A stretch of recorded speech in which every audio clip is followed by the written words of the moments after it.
Go ahead and get started. It looks like we've got the signal that streaming is live, and we are excited to be here for this particular session, which is moving beyond the survey, technology-focused needs assessments with nuance. I have my co-presenter, Adria Hoffman, who is joining as a senior education specialist, and myself, Carrie Bowler. I am an operations administrator, and we're representing from Mayo Clinic with the School of Continuous Professional Development. So excited to be here to bring this session forward. To get started and kick things off, we would love for you to take a moment to reflect on this particular question and drop in the chat, and our fabulous tech person will assist us in dropping in the chat messages that are coming forward from you. So think of this question. When you think of a needs assessment, what comes to mind? What methods might you be using? We'll go ahead and give about 30 seconds for everybody to drop in the chat what you're seeing and thinking about.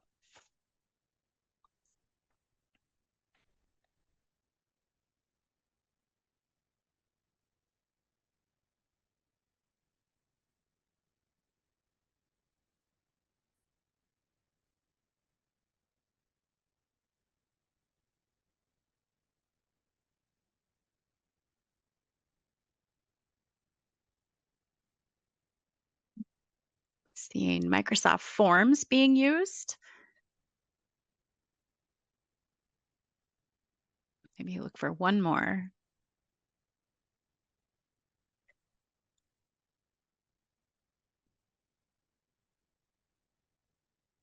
Industry trends and environmental assessments, absolutely. So thinking about this, and without giving away the unveiling, very much needs assessments can be conducted through the use of surveys, and predominantly that is what we've probably seen in the literature. But as we are connecting here together, I'm sure you're wondering, what exactly is this session going to be about, and what are we going to learn about today? So identifying organizational needs assessments and methods, collaboratively describing an ethical, social, and pedagogical dimension of AI in education, and applying this knowledge to our institutional contexts. So before we go too much further, I want to take a minute and make a distinction between ends and means, because needs assessments identify gaps in the results, the ends, and specifically the gaps between our current state to a future desired state. Another way to frame this is asking what is and what should be. We gather evidence to justify the cost of meeting the need and the cost of ignoring the need. So again, ends are those results, impacts, consequences, both positive and negative, from applying the means. The means are how we get there. Those could be processes, activities, resources, methods, or techniques to deliver those results. And again, that need is the gap between the current state and the future state. I also want to take a minute to just make really clear what it isn't. It's not a survey of wants. So asking staff or learners for what they want results in incomplete data because it doesn't identify the gaps, the root causes of the gaps, and alternate available options. One more little note before we go further. The terms needs assessment and needs analysis are often used interchangeably. They get blurred.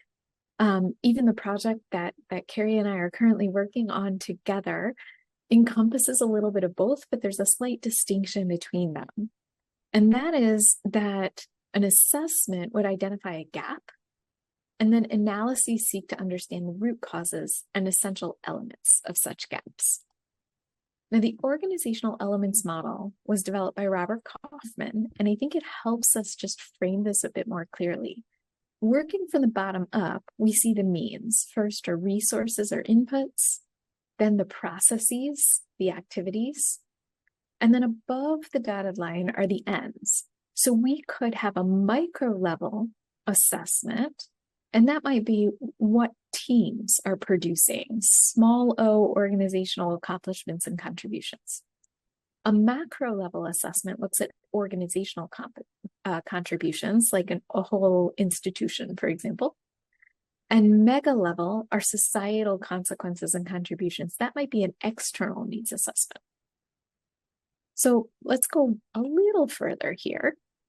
And I'll turn this back to Carrie to walk us through some of these from a quasi needs assessment at the bottom with those inputs all the way to a mega level needs assessment with the outcomes. Yeah.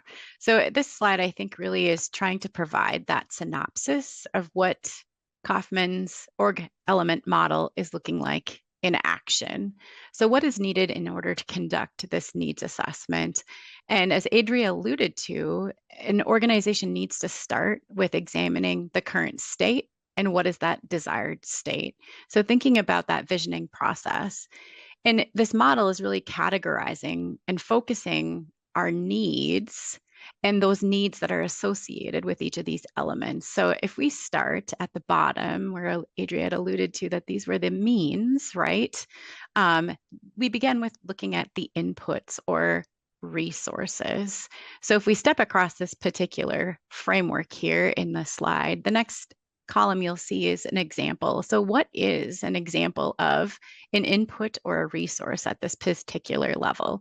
If we use the analogy of an education, I'm trying to impact the education of our learners. If I think about this, this is what staff, what's needed for dollars, the curricular elements, right? So the resources needed to have a larger impact on our desired future state. If we move up then and think about processes, so these are essentially the solutions and the methods or processes, right, that we are using to conduct the work that's happening. So inputs are focusing on resources needed to engage. Our processes are focusing on the methods or solutions that are needed to continue up this particular diagram. If we think about this analogy again, this is our monitoring system. So how are we knowing teaching effectiveness is in play? If we move up the diagram here to the next level and look at the micro level assessment that's occurring, we're going to focus on those particular products that are being produced. So think about the course, the data that is coming out. Maybe it's the curriculum. And this involves evaluating those immediate results of our processes. So as we're stepping through this chart, we next move up to the next level or the macro level, which is looking at the outputs of our organization. What are the organizational results or the needs thereof that we are trying to focus on? Here we're identifying the specific results that our organization is needing to achieve that mega level or the output, right, at that highest level. And these are going to focus on societal outcomes. So if we dig into this a little bit further, our bottom two of inputs and processes are really focused on internal. So if we look over on that right side, it says the key stakeholders that we would likely target in this sort of assessment. We're going to look to our internal employees to help us understand what's needed if we need to focus on those inputs or processes. If we flip the model and think about at the top phases here, this is where we start thinking about externally and the environment of what's happening outside of our immediate work and workspaces. The next thing of poking through this framework here is thinking about the planning type. So, what's needed as well as what's that needs assessment looking at. So the quasi, so these are the impacts that is being perceived, right, of the inputs and the processes. And then as we move through the micro, macro, and mega, needing to understand from those particular stakeholders. The community is going to inform us, and we should be reaching out to the community members to understand what's needed versus the employees at the bottom level. So if we take a moment and think about if we're trying to move forward with adoption of AI or using AI, I invite you to use the chat again to think about where and what level of this particular framework would adopting AI or using tools, AI tools, where would we see that being a focus on what of these organizational elements?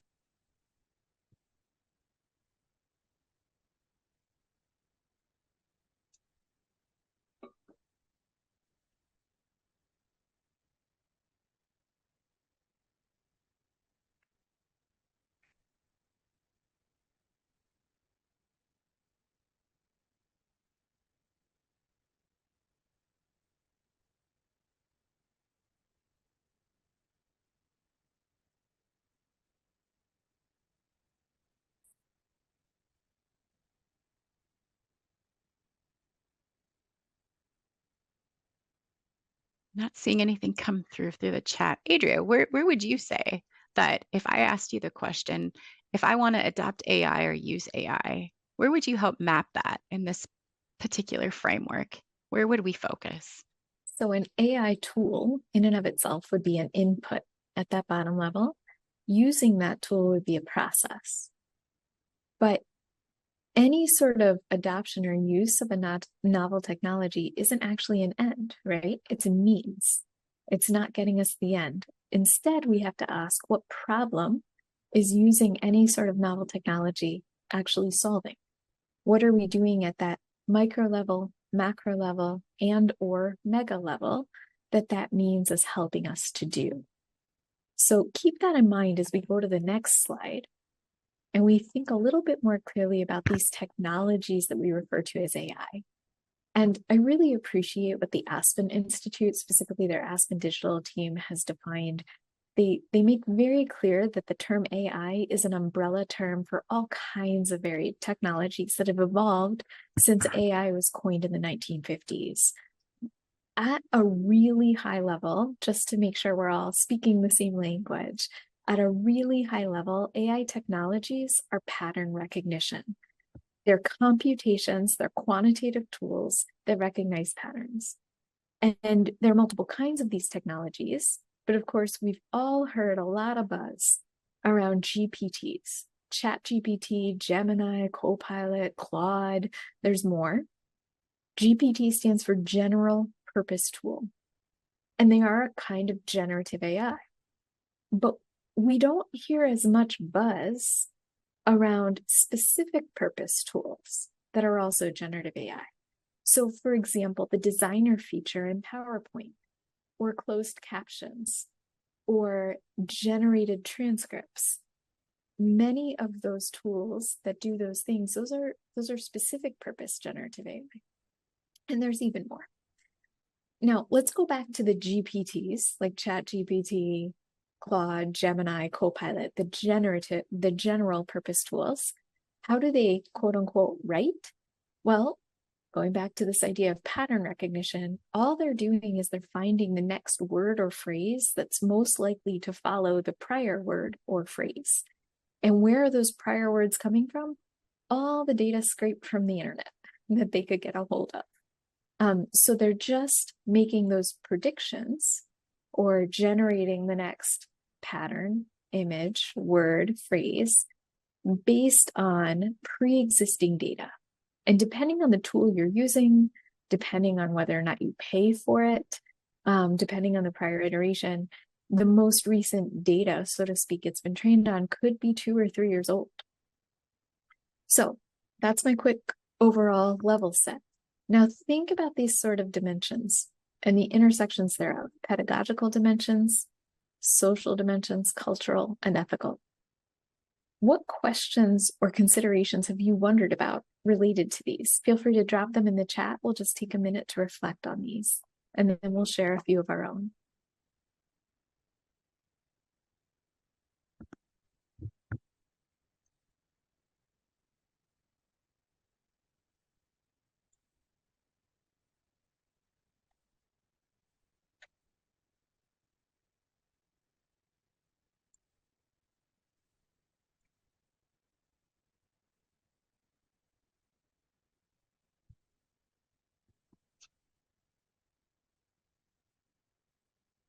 So as you can continue to consider this, I'll share a few thoughts. One thing that many people are wondering is it possible to make learning, the actual process of learning, the cognitive processes, more efficient or faster? There are a lot of claims to that, and I think data is emerging, but there's conflicting data right now. We don't have longitudinal data. So that's one pedagogical consideration that I've wondered about. In general, there are a lot of claims. There's a lot of hype right now. What are the evidence? What empirical data support those claims?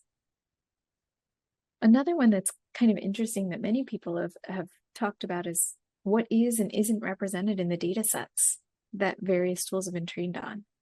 How have models been trained? What technologies create greater accessibility, for example? What are those that create accessibility barriers?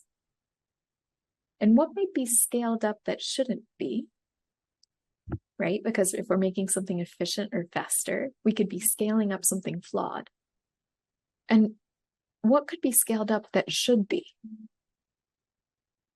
So just a few thoughts. Feel free to continue to add your own in the chat, but we'll move forward. So as you think about what we've just explored with this organizational element model, what do you consider before deciding to use or purchase a new app, tool, or technology? Think about this with maybe your most recent purchase of a phone or a laptop.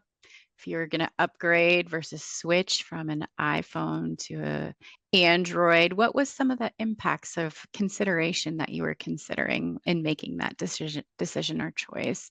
If you're going to go from an HP over to a Mac, or maybe you're helping your own, which we recently went through, child having to purchase their first laptop. What were those considerations that were coming to mind? Let's go ahead and use the chat again and put some of those in. I'll also just throw a wrench in it. A pen or a pencil is also an educational technology. So feel free to think about technology really broadly.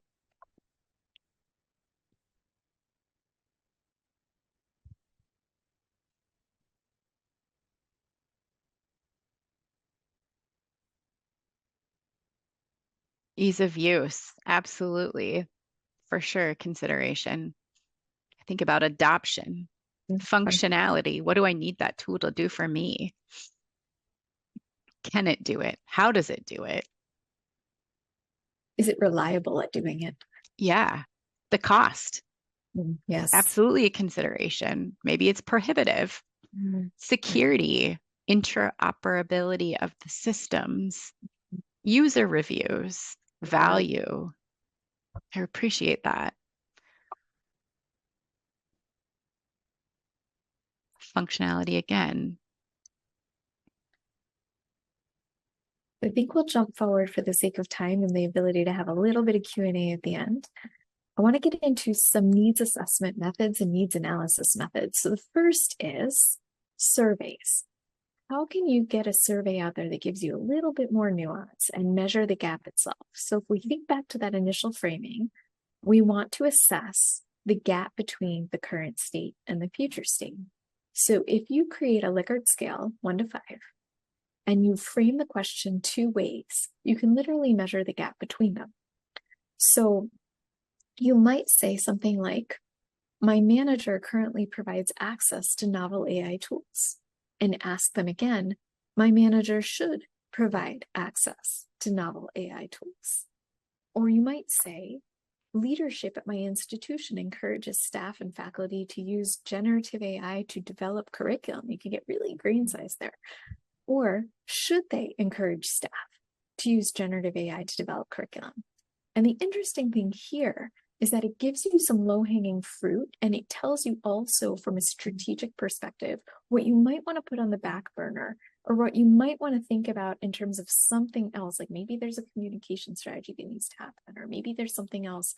Because if the majority of respondents, or even a significant percentage of respondents, are saying, not at the high level, it shouldn't all be, we shouldn't be doing X, Y, or Z, we should not be doing X, Y, or Z, or they're neutral on it, maybe that's not your first strategic objective. Maybe it's the place where you have a ton of respondents saying, this should be, but we're only here. Then you can dive in and say, well, what are the root causes of that? So let's go into a little bit more nuance. Qualitative data. We know that often, and we saw a couple responses earlier about, oh, needs assessments or surveys, and we know that the majority of them are.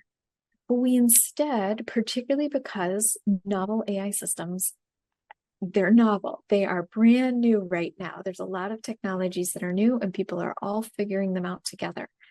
We knew that if we sent out a survey, we would miss a lot of the nuance we needed. So we asked participants some of the questions you see here. Tell us about, describe it. What do you need to know to use it effectively? How did you learn to use it?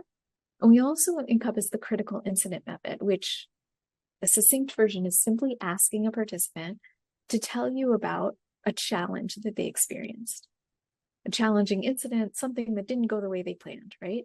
Then you say, what were perhaps 2 or 3 barriers that you encountered? And from there, how did you overcome those barriers, or how could you have? What supports might you have? The interesting thing here that I want to highlight is focus groups were incredibly valuable from an organizational perspective, because one of the things that we did is we scoped all of the tools we had access to institutionally. And then we did ask participants in these groups, tell me what you know about. Well, many of them said that they were unaware. Actually, they couldn't come up with most of the tools they had access to. They talked about ChatGPT or Copilot, not some of the features like the designer feature in PowerPoint or closed captions or the autocomplete. We also had a number of interactions where someone in a focus group would say, oh, my team in a huddle was talking about X, Y, or Z. Someone else would immediately respond, I didn't hear that. Someone else would say, yeah, I hadn't heard that either. And the first person says, yeah, my team was told X. And then you get, my team was told Y.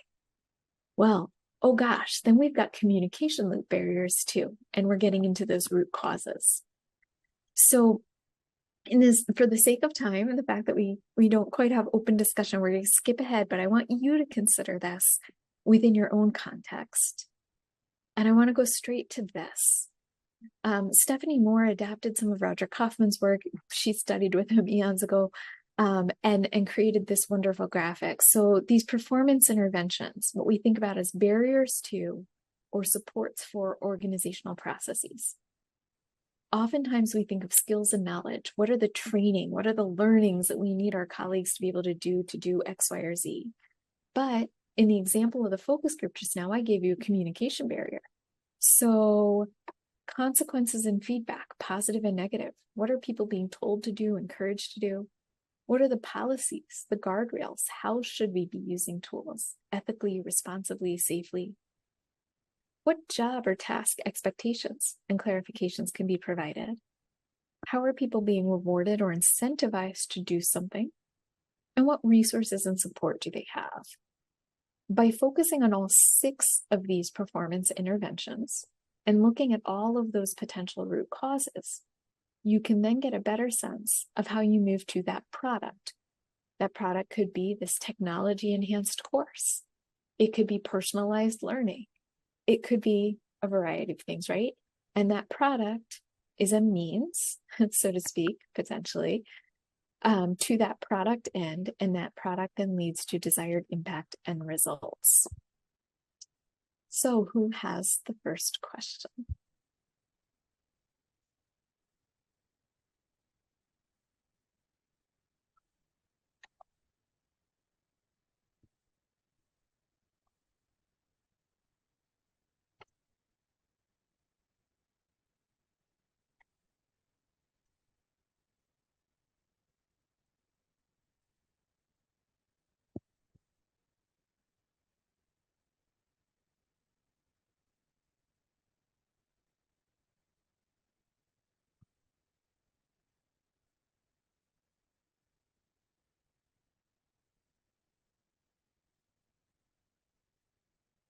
I think we have about a minute left. So without seeing questions coming through in the chat, we want to say thank you for engaging with us during our session and hope that you were able to see a nuanced version of a needs assessment and the importance of gaining qualitative feedback to help you understand what is and what should be.